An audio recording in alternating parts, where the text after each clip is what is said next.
Everybody. All right, this is Kabbalah Coffee, a special Sukkot edition. Okay, every year, pretty much every year we've done this. Right, I'm looking around. You guys have been here before, right? You guys have, it's one of my favorite times of year.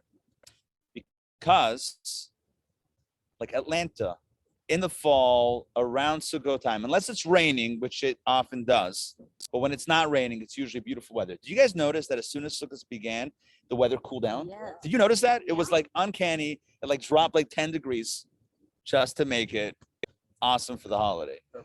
And Hashem, we love you. Now, here's the thing. Now, we love you anyway, but, you know, especially because you're hooking us up with the good weather. I don't know if you guys know this, but in our prayers, and today's about prayer, I have some amazing stuff to share with you. In our prayers, in the Amidah, we cycle through two halves of the year. So one half of the year, we're praying for the dew, D-E-W, right, for the dew. And then the second half of the year, we pray for rain. And it's really tied into, the truth is, it's really tied into the cycle of agriculture in the land of Israel. Prayers for when, you know, because look, you need rain for things to grow. If you're a farmer, you need rain. And then at certain parts of the season, you don't want the rain because you have your crops drying out in the field, for example, and you want it to be dry. So we ask for rain, we ask for dew. It's interesting that the switch from dew to rain happens at the end of this holiday. It's going to happen on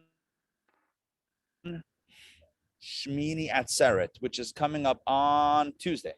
On Tuesday, we'll begin to ask for rain in the Amidah. Around the world, Jewish communities will start asking for Geshem, which is rain. There's a special prayer, it's a whole thing, a dance. I'm kidding, there's no rain dance, but we add it in our prayers, and we say a special prayer to initiate that idea. Well, the reason why we don't start asking for rain at the beginning of the holiday is because we're sitting in our sukkah. And that would be bad timing. Imagine, like day one of the holiday, we're like, God, make it rain. And imagine if our prayers are answered immediately, be like, whose great idea was this? So after the sukkah dwelling aspect is concluded, then we ask for the rain on Shmini Atzeret, which is the last day of the holiday, but you're not obligated to eat in the sukkah then, etc. Okay, so back to our topic, which is prayer. So we're speaking about prayer.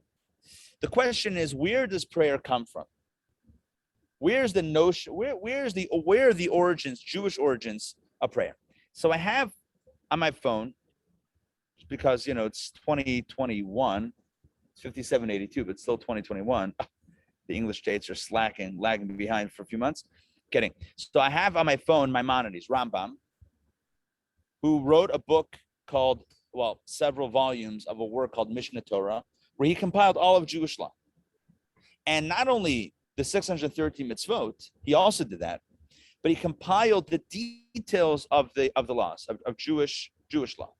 And so I'm going to read to you the opening several laws within the laws of prayer, as articulated by Maimonides. Maimonides did not come up with this. Maimonides took it from the sources, the Talmud, etc., and the Torah, obviously the Torah, the Talmud, and consolidated it and wrote it out in a beautiful way. Okay, so here we go. I'm going to read it in English. I have opened the Sefaria app, just so if you guys want to see what this is. It's an app called Sefaria. It's also a website called Sefaria. Great, they have amazing resources. You can pretty much get the whole Torah at your fingertips. Bring it up and look up at anything. Not everything is translated because it's just not, but a lot of stuff is. So here we go. To pray daily. Law number one. To pray daily is an affirmative duty. As it says, and you shall serve the Lord your God. You with me? So the verse says you shall serve the Lord your God. And Maimonides says that's the source of prayer. It doesn't say to pray to God. It just says serve the Lord your God. Hold on. The service here referred to, according to the teaching of tradition, is prayer. In other words, the Torah just says serve God. But our sages understand, what does it mean to serve God? What does that mean? Like a bowl of soup? Serve God. What does it mean? bow down, pray. How do we know this? Because there's another verse that says that you should serve him with all your heart. Right? Again, the word serve, but this time it says with all your heart. On which the sages commented, what may be described service of the heart.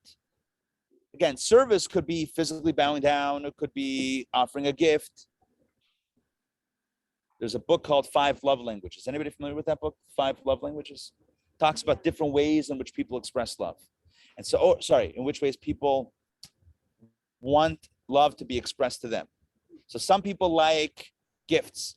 Some people like words of affirmation. Some people like acts of service. Some people like quality time. I guess there's a 5th. I think I did 4. Oh, well, there's still work to do. Anyway, the point is like this. The point is that what does it mean? What does it mean to serve God? So the other verse says, serve God with all your heart, on which the sages commented, what may be described as service of the heart? Prayer. So in other words, what does it mean how do you serve with your heart? That's what we call prayer.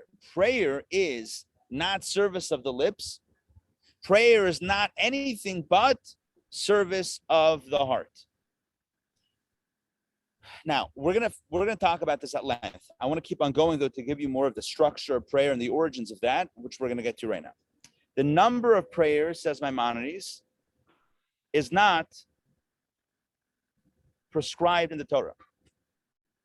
No form of prayer is prescribed in the Torah, nor does the Torah prescribe a fixed time for prayer. So again, there's no, based on Torah law, it doesn't tell us how many prayers to say. It doesn't say what type of prayers to say, and it doesn't say when to pray. So Torah itself doesn't give us the details, which means that it's a bit of an open-ended thing. We're supposed to pray. How, when, who, what, where, doesn't specify. That's why Maimonides continues in law number 2. He has chapters, and each chapter is broken down into different paragraphs, which he calls halachas. Law 1, law 2, law 3. So in the next law, Maimonides says, that's why everybody, men, women, it goes across the board. Everyone is obligated to pray because it's not a time-based mitzvah. As some of you may know, and I don't want to really get bogged down too much into this, according to Jewish law, women are exempt from time-constrained mitzvot. They can do it, but they're not obligated to do it. The understanding is that not always can a woman be expected, given practical considerations, to do a mitzvah, a specific mitzvah at a specific time. So therefore, there are some that women are exempt from. But prayer is not a time-based mitzvah. You could pray anytime. Pray in the morning, in the afternoon, in the evening, at night, 2 a.m., 2 p.m., right? Anytime you can pray. So since since it's not bound by time, so the obligation is across the board. The obligation, I'm reading inside. The obligation in this precept is that every person should daily, according to their ability, offer up supplication and prayer. First, uttering praises of God, then with humble supplication and petition, ask for all that they need.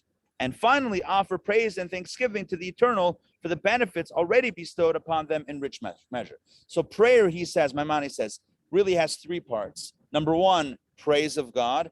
Number 2, the ask. And number 3, the gratitude for the blessings that one has already received. That's the formula, that's the structure. Let's continue. Number 3, one who was fluent, says Maimonides, would offer up many prayers and supplications. If one was slow of speech, they would pray as they could and whenever they pleased. In other words, some prayed often, some prayed not so often, some prayed at length, some not so much. One would pray once daily, others several times in the day. All, however, turned during prayer to the sanctuary, that's the temple, in whichever direction that might be. This was the uniform practice from the times of Moses all the way to the times of Ezra. Now, Ezra lived at the time of the kind of between the first and second temples. Okay, so this is going back about 2,500 years. So for about, let's say, 800 years, I'm going to put it in the range of 800 to 1,000 years from when the Exodus happened, we got the Torah at Sinai. Prayer was kind of this individualized experience where everyone just prayed, spoke to God on their own, as they wished, as they felt inspired for what they needed, etc. So it's more of a free-flowing experience. Well, then things changed historically and practically for the Jewish people. When the people of Israel went into exile in the days of the wicked Nebuchadnezzar, that means when the first temple was destroyed, okay, and the Jews who had been living sovereign in the land of Israel for hundreds of years, almost 1,000 years, when they were for the first time, they were exiled. Now, everything changes. They mingled with the Persians, they mingled with the Greeks, they mingled with other nations. In those foreign countries, children were born to them whose language was confused. What does that mean? People now, yet children being born not in Israel, in the diaspora, and what language were they speaking? Persian and Greek, etc. They were speaking foreign languages. Now, that's fine. But the problem is, so now not everyone knows how to articulate Hebrew prayer. This is the origin story for the liturgy, for why we have a script. You see, until this point, there was no script in prayer. Everyone prayed as they were inspired, and everyone was fluent in the holy tongue, and everyone knew kind of what to say and how to say it, more or less. But now you have generations of Jews being born in the diaspora, in other words, outside of Israel, that don't speak Lashon Kodesh, don't speak the holy tongue, and now it's complicated. No one was able, when he spoke, to express his thoughts adequately in any one language. Oh, listen to this. Otherwise, then incoherently, as it is said, their children spoke half in the speech of Ashdod, and they could not speak in the Jews' language, but according to the language of each people. Not only were they speaking other languages, but they also learned a little Hebrew, but they were therefore not fluent in this language and that language. Right? Instead of being fluent in multiple languages, it's like, remember there was a school, I'm sure it was a joke, but there was a school up in the northeast, in which they were teaching the kids Yiddish, Hebrew, and English. Remember somebody who was a student, former student there, said, yeah, so I'm basically illiterate in 3 languages now. Because sometimes you bite off more than you can chew, right? I mean, okay, it's a joke. Oh, I'm sure he got it together. All right, let's continue. Consequently, when any one of them prayed in Hebrew, they were unable to adequately express their needs or recount the praises of God without mixing Hebrew with other languages. So they couldn't express in Hebrew without throwing in the other languages. Now you just have very confused and complicated prayers. So when Ezra and his council, Ezra was the great leader at the time of the kind of return of the Renaissance after that first exile. So when Ezra and his council realized this condition, the predicament, they ordained the 18 benedictions, that's the Amidah, in their present order. In other words, they formalized and formulated and formalized the prayer liturgy that we have. When you open up the prayer book and you wonder, who wrote it? This is the origin story. Ezra. Yeah, this is the story right here. Because before that, there was no need. Everyone knew what to say, more or less. And then they didn't. So someone had to write it down. The object aimed at, in other words, the goal was that these prayers should be in an orderly form in everyone's mouth, that all should learn them, and thus the prayer of those who were not expert in speech would be as perfect as those who had command of the language. For the same reason, they arranged all the blessings and prayers for all Jews so that the substance of every blessing should be familiar and current in the mouth of one who is not expert in speech. So basically, the prayer book was composed, the liturgy was composed to benefit the community, given that not everyone was able to compose their own beautiful, fluent Hebrew prayers. Make sense? Okay, this is the origin story. Now, at the same time, they also formalized the number of prayers and the times of prayer. Remember what he said before? You could pray anytime, as much as you want. Well, that became also defined. Thus, too, they ordained that the services of prayer should be equal in number to the sacrifices, 2 services of prayer daily corresponding to the 2 daily offerings. Now, there's a third we'll get to in a second. But originally, there's 2 daily prayers, one in the morning, one in the afternoon, corresponding to the 2 daily offerings in the temple on behalf of the community. One was in the morning, one was in the afternoon. And for the day on which an additional offering was ordained in the temple, they instituted a third prayer corresponding to the additional offering. We call that musaf. So, for example, on Shabbat, we have an additional Amidah prayer. We call that the musaf, which we do after the Torah reading. And that's because on Shabbat in the temple, they brought an additional offering. Every day they brought 2 offerings, morning and afternoon. So we do morning and afternoon prayers. On Shabbat and holidays, there was an additional offering brought. So we do an additional prayer. Let's continue. The service which corresponds to the daily morning sacrifice is called Shachris, the morning prayer. The service which corresponds to the afternoon sacrifice is called Mincha, the afternoon prayer. And the additional service is called the Musaf, the additional prayer. Now, let's continue. So they also ordained that a person should also recite 1 service of prayer at night. This is the 3rd service or the 4th, if it's Shabbat or holidays, since the portions of the animal offered up as the afternoon sacrifice were consumed on the altar throughout the night. Basically, they offered 2 daily offerings. This is in addition to private offerings. Anyone could bring a private offering to the temple.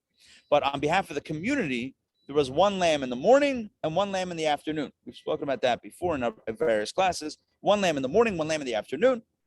But whatever wasn't burnt up on the altar during the day could burn the entire night. So we have a night prayer, which we call Ma'ariv, the night prayer, which corresponds to what the altar was doing, consuming the sacrifices at night.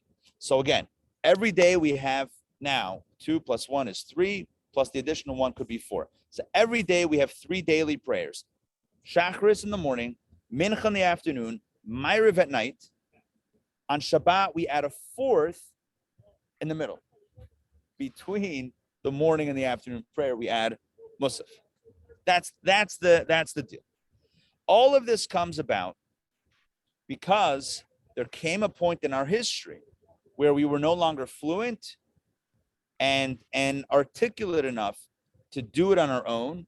So the sages said, we're going to write out the script. We're going to write out the formula. I mean, we wouldn't have an opposition for that when it comes to a play. No one would have a problem with that. I mean, yeah, ideally, the actors should get up on stage and be able to pull off a play based on what's on their hearts. But practically speaking, that's not going to happen, right? Because it's going to be hard. We call that improv, and it's usually comedy. And it usually, anybody like improv comedy? Usually devolves into like physical comedy or whatever, because, that's kind of the way it works. Yeah. So that means even nowadays, like if we're not really fluent in Hebrew, we don't really fully understand when we read the prayers in Hebrew, then we're still doing mitzvah. So let me get to modern applications in a second. So again, everyone should ideally, spontaneously be able to praise God and thank God and ask for what we need, etc. The reality is not so simple. So we have a script. The script is the liturgy. Now, the script was written in Hebrew. So now what do we do today in 2021? Maybe we read the Hebrew side and it's like, I don't know, now this doesn't make sense to me, the modern American Jew. So what do we do today? So we can pray from the other side, the English side. One can pray in Hebrew, whether they understand it or not, or one can pray in the language they understand, or do a combination.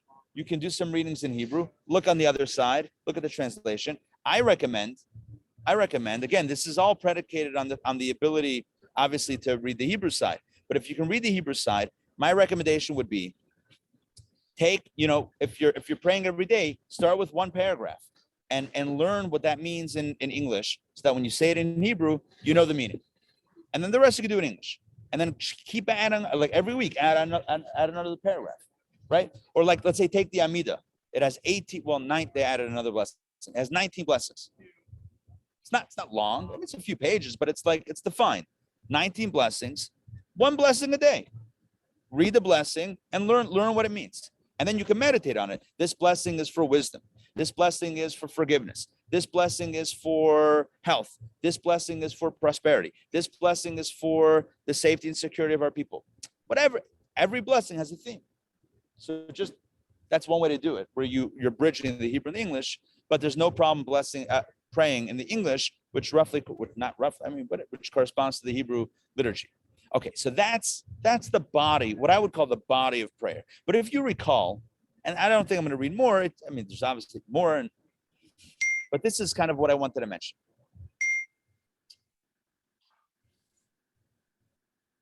The microwave is ready. I'm kidding. It's like some message thing that popped up. No, it's mine. It's mine. Okay, now like this.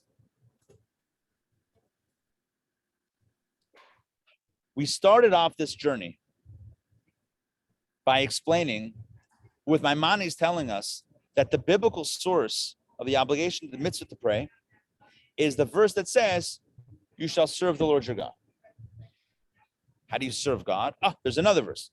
Maimonides says, it says, "Serve with your heart." What does that mean? What do I do? That means prayer. And I said I'm going to circle back to it, and now I'm circling back to it. Because what Maimonides did is gave us the body structure of prayer. But now let's go deeper and let's get to the soul, which he alludes to also. But let's get to the soul. Why is avoda shebelev? Why is heart service of the heart? Why is that prayer? Why is that prayer? So now we need to understand what prayer really is and what prayer is all about. The biggest, and I wrote this in the email last night, and I wrote it more tentatively than I actually feel about it, but I just felt like, let me write it more tentatively. I said perhaps. I was debating whether to write perhaps or not. I believe that prayer is the most misunderstood aspect of Judaism. And I believe that it is also the most difficult aspect of Judaism. Look, eating matzah, sure. Shofar, sure. Sitting in the sukkah, absolutely, no problem. Shabbos, okay, it's difficult. Kosher, yeah, challenging, but still, okay, doable. But prayer, listen, present company, I'm sure excluded. Present company, yeah, excluded. But prayer makes people feel uncomfortable. People don't feel comfortable walking to synagogues, oftentimes, and praying. They don't get it, they don't understand it, it doesn't resonate, etc. That's the reality. And the truth is, there's a reason for this. And I'll tell you the reason. But first, I need to ask a question that's asked in Kabbalah. And the question is, why are we asking God for what we need? Right? Maimonides says there's three parts of prayer. The first part is praising God. Okay, God, you're awesome. Good. Then we ask for our needs. And then part three is we express gratitude for the blessings that we have. Simple question. Simple question is, why are we asking God for what we need? Sounds like on a simple, now you might say, well, yeah, because we need stuff. So we're asking God. So what's the premise of that? Let's make it into a conversation. What's the premise of asking God for what you need? What's that predicated on? What do you believe? What's the faith foundation? That God, right. Number one, God can deliver. So, well, I guess let's take a step back. Number one, you believe in God. Number two, you believe that God can deliver. Number three, what's another belief that's required for prayer, for petition prayer? Gratitude. Okay, gratitude also, but I mean, like, if you're praying to God for what you need, what's that based on? You believe in God. You believe that God can deliver. You believe that God's listening to you. God cares what you're saying, right? It's based on these assumptions. I'm going to give you another assumption that I have. I believe that God is good, and I believe that God knows what we need even more than we know what we need. And I believe that God is good and loving and would want to give us more than we want to get. It's like a parent, right? It's like a parent wants to give the child what the child needs more than the child wants to ask for what they need. Listen, human beings are complicated, but I'm saying the ideal parents, right? The ideal, like the ideal is, you know your kid, you know what they need, and you want to give them what they need. So then what's the whole point of prayer? Are we reminding God of our needs because he doesn't know? He's like, oh, I had no idea you needed that. Sure, I'll add it to my list. I'll add it to my to-do today. I'm going to try to get that to you today. If not today, then maybe tomorrow. So what, God doesn't know? Number one. Number two, you're convincing God. You're twisting God's arm. You're trying to butter God up and say, oh, God, nice tie. Can I get this? Like, what? God doesn't want to give you? Of course he wants to give you. So what's going on here? What? And this is a thought that I've shared before in different contexts, but it's really important.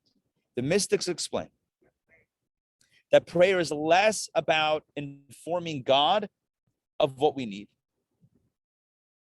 And it's more about us recognizing where our blessings truly come from. Because we go through this life believing that we are in control. We go through this life with the assumption, yes, also assumption, but with this belief, whether we articulate it to ourselves or not, we believe that we are in control, that our success, our failures, our destiny are in our control, and that we create it or we destroy it, etc. And prayer is a time for us to embrace the idea that God is in control, which means that by its very definition, because, so let me slow it down before I get to the therefore. Hold on, let me slow this down.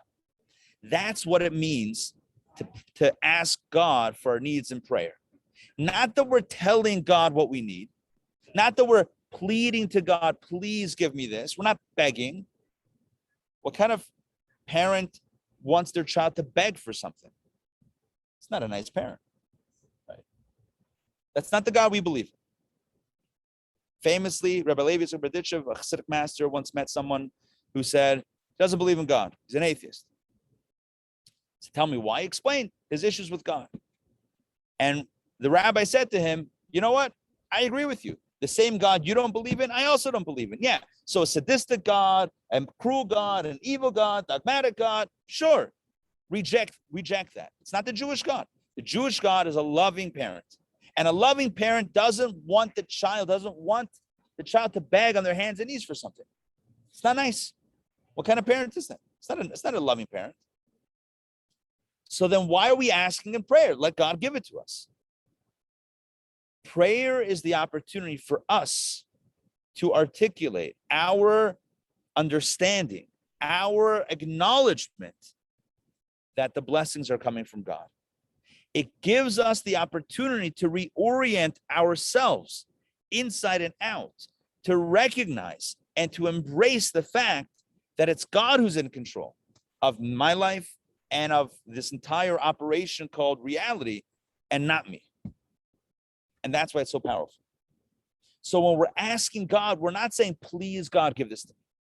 We're saying, God, this is what I want. As I said last week, this is what I need to fulfill my mission, your mission in this world, the mission that you've given me in this world. But the point of prayer is directing it to God, recognizing that that's where the blessings are truly coming from. So it moves me from a self-made man perspective to a God-created man perspective. And that makes all the difference in the world, which is why, by definition, prayer is a vulnerable experience. Because at its core, it's letting go of the notion that I'm in control. And how comfortable are we doing that? How comfortable are we saying, I'm not in control, God's in control? That's a comfortable thing. It's not a comfortable thing. It's scary. It's scary to let go. It's scary to say that we don't have the power. We're not in control, right? The world has taught us over the last 18 months, we're not in control. As much as we want to be in control and seize control, we're not in control. So we can fight it. We can do this, that, or the other, or we can embrace it. And spiritually, it's embedded in the Jewish way of life. 3 times a day, we have the opportunity to turn not just to God, but to turn inward and declare for our own ears to hear, I'm not in control. I'm not in control. I'm not in control. God's in control. It's less for God to hear and more for us to hear. Which is why, in my opinion, it's the most misunderstood part of Judaism and the hardest. Because who's showing up to become vulnerable? That's a hard thing, right? We show up for a dance. We show up for a party. We show up for show up to be vulnerable, to expose yourself, to bare your soul and your heart, who's lining up? It's a vulnerable experience. Plus, the reality is that not every synagogue is conducive to a vulnerable experience. Why? I don't know, because I think at some point, I do know. At some point, I think we lost focus of what prayer really is. But what is prayer? Avodah Shebelev. Our sages say when the Torah says, serve God with your heart, what does it mean, prayer? And you might have thought, well, what's prayer with heart? Prayer and heart. I don't know. Prayer is reading a bunch of words on a page. I can't understand anyway. Prayer is listening to a rabbi's sermon. Prayer is the Torah reading. What's heart? Where's the heart? Because it's about listening to the words that we're saying. Because every page of that prayer book is focusing on source, not self.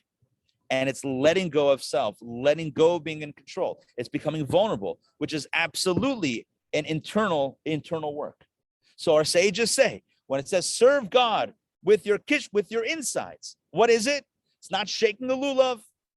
It's not eating matzah. It's not listening to the shofar. These are beautiful mitzvahs. I'm not knocking them. It's not lighting the menorah. It's not lighting Shabbat candles. It's not eating kosher. That's not serving God with your heart. That's not being vulnerable. What's serving God with your heart? That's prayer, which is why it's the hardest experience, the most misunderstood. Because when did anyone learn this? Prayer is vulnerability. No one ever learned this. No one ever learns this. People kind of don't really understand like what exactly that means. Like I think like when you're surrendering to God, I think people don't understand that it's not like a type of surrender like from a cult or something. Right.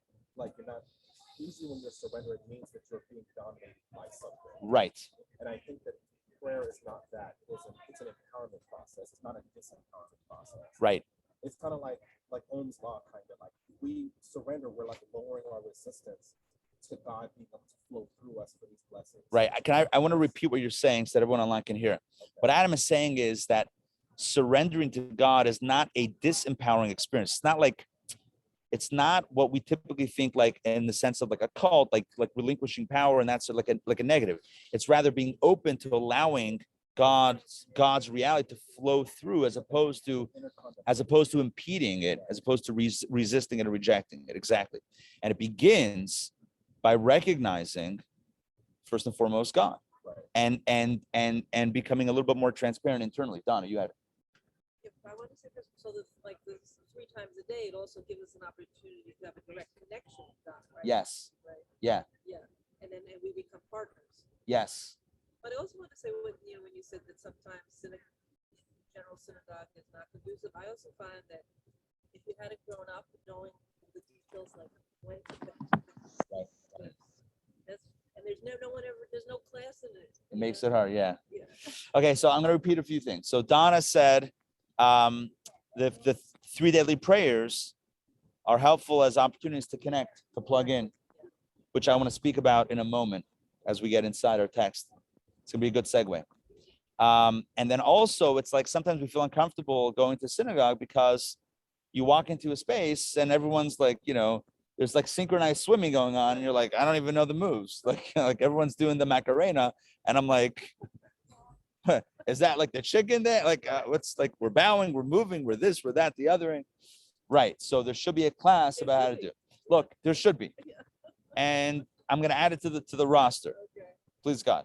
But I will say, and this is something that I've seen work, if you come to services for a certain amount of time, you eventually pick it up. You eventually learn the moves, the dance. Call out the page. I call out the pages. I'm a big page caller outer, as you know. Yaakov, jump in. So when you were saying that prayer, asking God for what we want, obviously is not for God, because God would automatically do that anyway. Right. It reminds me of not something that's scary, but reminds me just of our own powers of co-creation that we're given to God, not just co-create the world, but co-create our own reality. Think about it and it happens. So that's what I thought. That it's more to remind ourselves or clarify for what we want, because if we're fearing something and worrying about something, that something happens. But if we have a positive vision of the outcome, it creates a positive result. So that's what I thought. Beautiful. I like that. I like that. Yeah, the idea that our perception, the space that we're in, actually helps form that reality. So look, it's again the purpose of prayer, and this is really my key point as right before we jump into the new text that we're starting chapter 2 of Discourse 11 in a moment. If you have the booklets, by the way, just so you can get ready for it, it's page 172 in your booklets. Here's the big idea for today. The big idea is when we stand in prayer or we sit in prayer or whatever it is, we're not informing God of something God doesn't know. We're informing ourselves of a message that we have to remind ourselves again and again and again, which is there's a power greater than us. That's it. If we had to, not dissolve it, if we had to distill it, if we had to like bring it down into one simple point, it's we're not telling God, here's what I need, here's who I am. God knows that. We're telling ourselves that there's a higher power. All right, so with that in mind, we're going to continue our conversation from last week about praying loudly. We said typically the Amidah, those 18, 19 blessings that Maimonides spoke about, those blessings are meant to be recited quietly, only we should hear, but not shouting. But certain times a year, high holidays, we're not shouting, but we're supposed to say them with a louder voice. And in times of distress and times of need, we're meant to articulate our prayers with a loud voice. And we said, don't worry about the fact that it's going to seem like you don't think God can hear you, like you're shouting at God. No, it just means that you're passionate. And when you're passionate, this is how we ended off last week. And this is what we pick up with chapter 2. When we're passionate, when it comes from the depths of us, it hits the essence of the source. So now he asks, chapter 2, how does that work? What are the mechanics? Just because it comes from inside you, it reaches the inside of God. How exactly does that work? Chapter 2, 172, let's begin. I'm going to pull this up online as well, so everybody can follow along simultaneously. 172, middle of the page, chapter 2. What is the reason that a cry with great voice, right? That's a quote from the verse, with great voice, awakens the inwardness and essence of the blessed infinite light? Why is it that a cry from the essence of the soul evokes the essence of the divine? So the meaning of this, he adds, is not understood. Is it not true that to God all are equal? So what difference is there if one prays in a whisper or aloud? What merit is there in the great voice? Isn't the important thing the prayer? In other words, the prayer seems to be the primary idea. How the volume of the prayer, secondary. So why is it that we said that a great voice stirs the depths of the heavens and brings down the deepest blessings? What is indeed what matters? In other words, yes, it's all about the prayer. And prayer is a union and a bond. In other words, prayer, the definition of prayer is connection. And this is really, I meant to mention this before, but let me just do this quickly now. Prayer, tefillah, the word for prayer in Hebrew is tefillah. Taf, Pei, Yud, Lamed, Hey, tefillah. Tefillah, again, is translated as prayer, but prayer in English, at least, has a connotation of petition. Again, please God, this is what I need. It's not what tefillah is. Tefillah in Hebrew means connection, not petition. Petition means there's two strangers, right? Almost. And I'm informing and asking and begging of the one to give to me. Petition. That's not what tefillah is. Tefillah is connection. It's an opportunity for me to connect closely with the other, in this case with God. And that gets back to the internal stuff, because when I acknowledge that God is the source, that God's in control, which, by the way, is the theme of the sukkah. The theme of the sukkah is, we leave our homes. That's what we created. We built our homes. We built those fortresses around us. We go out into God's space and we say, God, you're in control. You take care of us. Give us decent weather, please, right? That's what we say to God. So it's all about letting go and welcoming God in, and that creates a connection. So let's continue. So prayer is back inside again. That second paragraph of chapter 2. The prayer is indeed what matters, and prayer is a union and a bond. Through prayer, the soul is bound with God. This is the soul of prayer. It's bound with God. This compels one's prayer to be with a strong voice. indicating the awakening of the soul in its true attachment to God. In other words, what his argument is like this: if your soul is coming out of its shell, right, and connecting with God, what's that going to sound like? A whisper? You kidding me? It's not going to sound like a whisper. Your soul is coming out of its hibernation and reconnecting with God. Again, the soul is always there, but we don't always live on that level of pure soul. We live in a world of distraction, and we live in a world of gadgets and other, other materialistic things. When the soul comes out, when the soul is expressed in its full majesty, it doesn't express itself in a whimper. It expresses itself with a strong voice. That is, again, indicating the awakening of a soul and its true attachment to God. True means, what does it mean, true attachment to God? True means maintaining one straight line from beginning to end. So he's defining truth.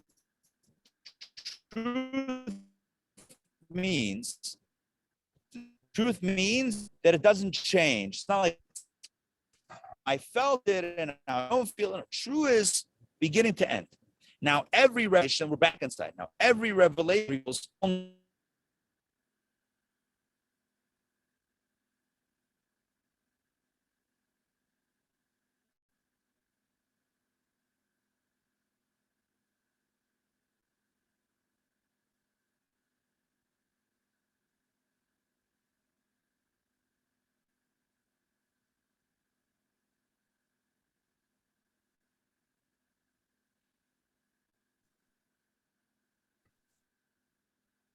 hold on, let me check with our online crew. Can you guys hear me and see me? Yes, okay, Now. good. Sorry about that. We glitched out for a second. Okay, so he's saying that prayer is the experience of rediscovering your soul, rediscovering God's reality, rediscovering truth. Your soul's a piece of God. God's real, more real than the stuff in the table in front of us. That's what prayer is. And when the soul comes out, it's going to make a loud noise. It's going to make some noise. Because typically, he says, revelation only reveals a certain part. But true revelation, truth means that the concealed inwardness manifests itself in its entirety, just as it stands in its essential state. So true revelation means that the way it is in its core essence is the way it comes out. It means the full power of the soul is coming out and being expressed in the experience of prayer. And here we go. Let's continue. Final sentence of this second to last chapter on the page. Since this revelation comes with deep feeling in the depths and inwardness of the heart, it comes necessarily with a strong voice. In other words, since the soul, the essence of the soul, which is in such a deep state within us, is coming out and being revealed in the process of prayer, in the service of prayer, it comes out in a strong voice. Make sense so far? Okay, let's continue. Zohar says, bottom paragraph, Zohar's Kabbalah. Zohar says that spirit evokes spirit and bestows spirit. Okay, again, spirit evokes spirit and bestows spirit. Let me explain. Let me just break down that phrase. Spirit means the soul. So when the soul expresses itself, it evokes spirit from on high, which then bestows spirit back down to us. So we reach from our essence to God's essence, and that triggers a flow from God's essence back to us. So spirit evokes spirit and bestows spirit. It's this beautiful cycle. Since the person, let's back inside, bottom line of 172. Since the person is touched so profoundly, he evokes and elicits, 174, the inwardness and essence of the blessed infinite light. The souls of Israel are rooted specifically in this inwardness and are therefore able to reveal the depths of the inward spark of their hearts, that it manifests itself as it is in the deepest recesses. In other words, because of the divine soul, we have the ability to bring out an incredibly powerful essence state into revelation. Thus, they are enabled to awaken the inwardness and essence of the blessed infinite light, i.e., to receive the beneficence from the internal aspect of the makif. This is a reference to what we explained a few weeks ago, how you have like the level of makif is typically a free-for-all and everyone can get. But the inner part of makif is only accessible to those that are indeed worthy. But the souls of Israel simply cannot receive from the external aspect, for they have nothing to do with the external. In other words, to get from the free-for-all place is not the right place. It needs to come from this expression of the depths of the soul. He says in 174 second paragraph, only idolaters can receive from the external because their entire nurture is from the hinder part and external, while Israel are rooted in the inwardness from which they receive nurture, but not from the external. Hence, when Israel sin, they are punished with exile and are humiliated until they return to God and cry out from the inner depths of the heart. Then they awaken the great mercies from the source of mercies, the internal of the makif. Essentially, I explained this, I think, 2 weeks ago, the idea that when it comes to the exile, our history of exile, we could look at it as in a negative way and punishment and suffering and tribulation, which is all true. But we can also look at it with a positive angle, which is that God cares enough about us that our actions have consequences. When you don't care, there's no consequences, right? So someone else's kid, do whatever you want, not my kid. But my kid, I want to redirect. Why? Because you have a responsibility if you're a kid. When you have a responsibility, so it's a different level. It works both ways. So what we're saying is that our connection with God is so close that our actions matter, and whether positive or negative. But let's speak about the positive. The positive here is that what does it look like to connect with God? A big piece of that is prayer. When we open up our soul and we become vulnerable and we express ourselves to ourselves and to God and welcome that reality inside of us. And the truth is, along the lines of what Adam said, it's less about discovering an external out there God and more about discovering the truth of who we are. Right? I have a godly soul inside. And thus prayer is really me speaking to myself about the reality of God, but also about the reality of God inside of me. That's not the lower self, but the higher self, the deepest self, the truest self. And when that comes out with force. Let's conclude this section, which kind of really ties together a lot of what we've been discussing in the last few months. Thus, this is third paragraph, 174. Thus, this is a quote from Deuteronomy, one who blesses himself in his heart, saying, I shall have peace, for by what my heart sees fit, I will go. In other words, the person that says, I'm going to do whatever I want, live whatever life I want, and I'm going to be fine. That person imagines that he will receive, whether they realize it or not, they're imagining that they're going to receive from the externality of the makif, as do the klipot and sitra achra, the negative forces in reality, who elevate themselves to receive from there, as do the idolaters of this mundane world. And these do receive bounteously without reckoning. In other words, a person says, look, they can do it. Why can't I do it? They're successful. I can be successful. They're cutting corners. I can cut corners. They don't follow the rules. I can not follow the rules also. I'll be okay. So he says, well, you're comparing yourself to a negative space, to a negative force. Why would you do that? He pictures himself back inside the middle of that paragraph, third paragraph. He pictures himself like them.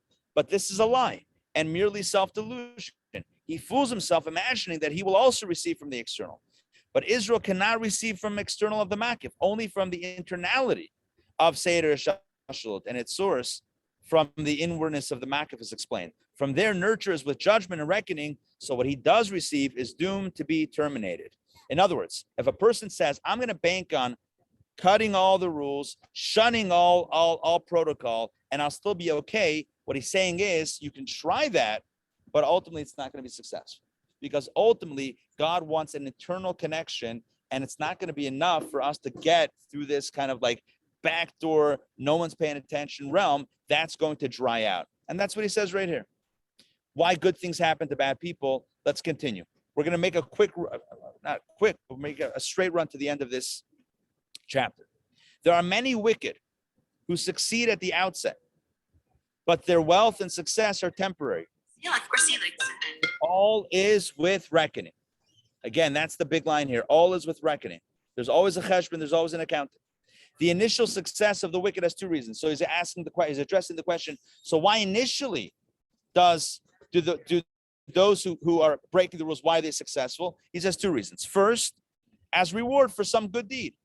Of those that man enjoys their 176 fruits in this world, and the principle is preserved for the world to come. In other words, there is a reality that people, even those that are, he's calling wicked, even those that would be like evildoers in this world, they still have good deeds. So it could be that the success is kind of based on and collecting, making bank off of the good deeds, the mitzvot that they've done. And when that dries out, that dries out. Second, he says, we've explained before, Discourse 7, chapter 4, that so long as the good within him has not been destroyed, the klipot are nurtured with additional vitality from the holy, and he, the person, takes his share first. Hence, he is granted material goods lavishly. In other words, think of the klipot as a parasite. What is a parasite? A parasite finds something that's healthy, leeches off of that to draw energy, right, and to gain life. But meanwhile, it doesn't contribute on its own, but it just leeches until it sucks everything dry and then moves on to the next victim. That's what a parasite does. So he's saying that klipot, the evil forces, are kind of like parasites. So they find someone who's willing to walk down that, devious path with them. They suck out the energy, but once that's done, they move on. So that's what he says here. Oh, sorry. With a difference, while the parasite is parasiting, the person also is living a good life, but that will come to an end, as he says. But later, this is 1, 2, 3, 4, 5, 6 lines in, but later the nurture is stopped. He becomes impoverished, afflicted physically, and isolated from mankind. Many men of wealth have undesirable character traits, even repugnant ones. They're egocentric and arrogant. As long as he has his wealth, and here's a quote, I believe from Proverbs. Let's see, is it from Proverbs 2:24? Yeah. As long as he has his wealth, many are friends of the wealthy. Certainly, they are not deluded into forgetting that their wealth is honored, not they themselves. In other words, the person realizes that people love them, like them for their money. Yet they are so deceived about their own character that they draw strength from their treachery. In other words, they know it's not authentic 100%, but they still like it. But when their wealth is gone and they are poor, they recognize their true nature, full of mankind's defects and failings. Inevitably, the prosperity of the wicked must end, for Israel's nurture is from the inward with judgment, with reckoning. The exception is he repays the wicked to his face to destroy him, i.e., one who lacks all merit, God forbid. But if he does have merit, so the idea is if he lacks all merit, it seems like it goes like flips the other way, and they still somehow have a connection. He doesn't explain that line, but maybe for another time we can analyze that. But if he does have some merit of some sort, and is included in the community of Israel, he cannot receive without a reckoning. Everything is according to accounting because of the nature of inwardness, the person's source and root. So what's the bottom line? We started with prayer, and we ended up with why do good things happen to bad people? And it seems maybe it's a little confusing, but the truth is it all revolves around the same idea. It all revolves around how I started today's session, which is about prayer, which is about service of the heart, which is about not only authenticity, but it's about recognizing the true reality. That's what it comes down to. And the truth is, this is really what Judaism comes down to. It's really what life comes down to. It's recognizing the ultimate truth. What is the truth? Am I true or is God true? Is my body true or is my soul true? That's the question, right? Am I in control? Is God in control? Is my body in control or is my soul in control? What's the primary element? Is it my animal soul, my godly soul? What's the dominant force in my life? The truth is, there's an objective answer and a subjective answer. The objective answer is whatever you feel. Do you feel like God's in control? Great. If not, then you're in control. That's the subjective answer.